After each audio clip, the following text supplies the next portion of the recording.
नमस्ते दोस्तों, मैं हूं राजौन और आज की वीडियो में हम ट्रीज पोएम के सारे क्वेश्चंस और उनके आंसर्स को डिस्कस करेंगे।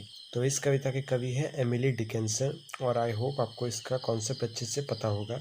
तो आइए क्वेश्चन आंसर्स देखते हैं।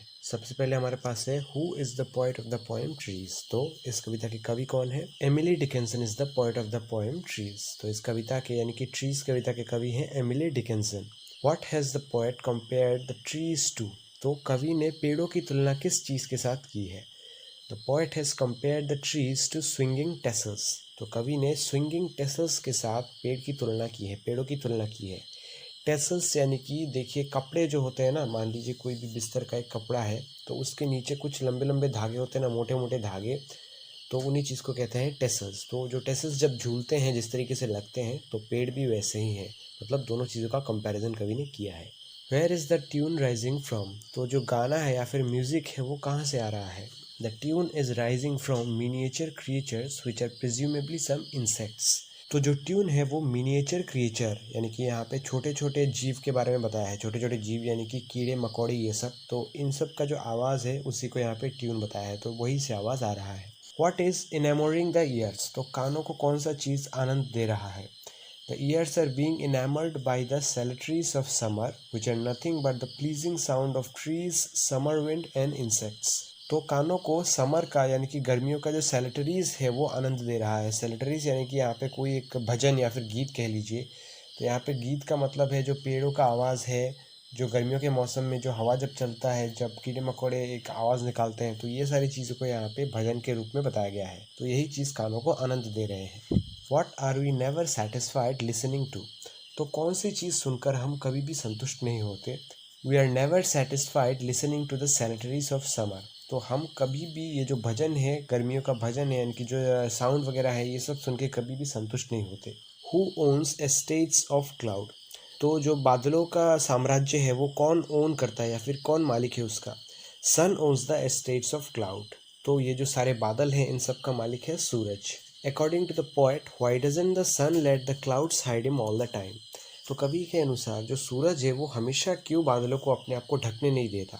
According to the poet, the sun has a whim to let the orchards grow and that's the reason behind him not letting the clouds hide him all the time। तो कवि के अनुसार जो सूरज है उसने एक संकल्प लिया है कि ये जो बादल है मुझे घेर ले, लेकिन हमेशा मुझे घेर नहीं सकते, क्योंकि मेरा ये संकल्प है कि मैं जो पेड़ पौधे हैं, जो जीव वगैरह हैं, उन सबको मैं रोशनी दूंगा, उन्हें ग्रो कराऊंगा। What were the two birds doing. तो दो पंछी क्या कर रहे थे? One bird was sitting carelessly on the fence and the other bird was creeping in the lane. तो जो एक पंछी था वो एकदम बेफिक्र होके किसी वॉल में, किसी खंबे में ऐसे ही बैठा था, और जो दूसरा पंछी था वो किसी गली में एकदम आवाज़ निकाल रहा था। Why was the snake charmed. जो सांप था वो एकदम मुग्ध क्यों हो गया था, मोहित क्यों हो गया था? The snake was charmed to see the silver shining on the objects around him due to the sunlight। तो जब गर्मियों में सूरज का रोशनी पड़ता है जीवों के ऊपर, मान लीजिए पानी के ऊपर गिरा, कोई मेंढक है उसके ऊपर गिरा, तो सब कुछ एकदम शाइन करने लगते हैं, चमकने लगते हैं। तो वो चीज़ को देखकर जो सांप है वो थोड़ा सा मुग्ध हो गया। How does the poet describe the flowers? The poet describes that a flower slit its calyx and soared upon its stem. In this process, the flower seemed as a hindered flag which was hoisted. Moreover, the hem also smelt as spice। तो कवि बताते हैं जो फूल है, flower है, वो calyx को तोड़ दिया है अपना। देखिए कैलिक्स का मतलब यहाँ पे समझिए, जो एक लाल कलर का फूल है मान लीजिए, उसके नीचे एक ग्रीन कलर का पार्ट होता है ना, जो उसे कवर करके रहता है, उसे कैलिक्स कहते हैं। और वो उस पतले डंडे के ऊपर आ गया है जिसपे फूल ग्रो किया है। तो ये पूरा प्रोसेस देखकर लग रहा है कि कोई भी मान लीजिए एक मसल कर रख दिया था एक झंडा, उसको बाद में सुंदर तरीके से लहराया जा रहा है। मतलब कंपैरिजन किया है कवि ने। इसके अलावा जो सबसे नीचे वाला पार्ट है फ्लावर प्लांट का, वहाँ से एकदम स्पाइस जैसा स्मेल आ रहा है, यानी कि एकदम मसाला जैसा स्मेल आ रहा है। Who was Van Dyck. तो वैन डिक कौन थे?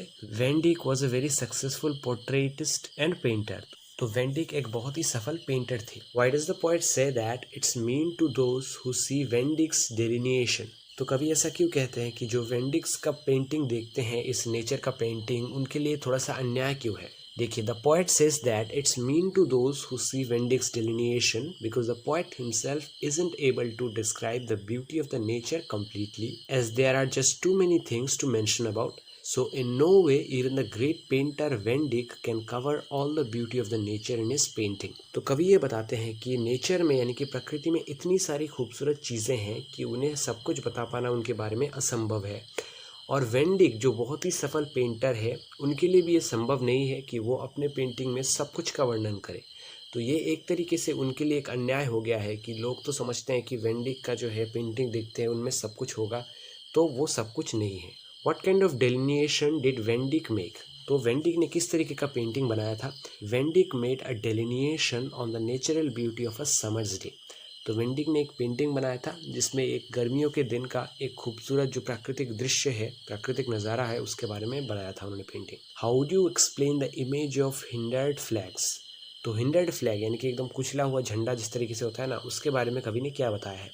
The poet uses the term hindered flag to define the beauty of the flower that slit its calyx and soared upon its stem. तो calyx और stem के बारे में जैसे मैंने अभी बताया, तो कवि ने ये जो कुचला हुआ झंडा है इसका कंपैरिजन उस फूल से किया है जिसने अपने नीचे वाले पार्ट को एकदम तोड़ दिया है और वो एकदम ऊपर में फ्लो कर रही है। तो यही क्वेश्चंस मैंने अरेंज किए थे। अगर आपको लगे कि कोई भी इंपॉर्टेंट क्वेश्चन मिस हो गया है तो मुझे कमेंट सेक्शन में पूछिए, मैं आंसर करने का ज़रूर ट्राई करूँगा।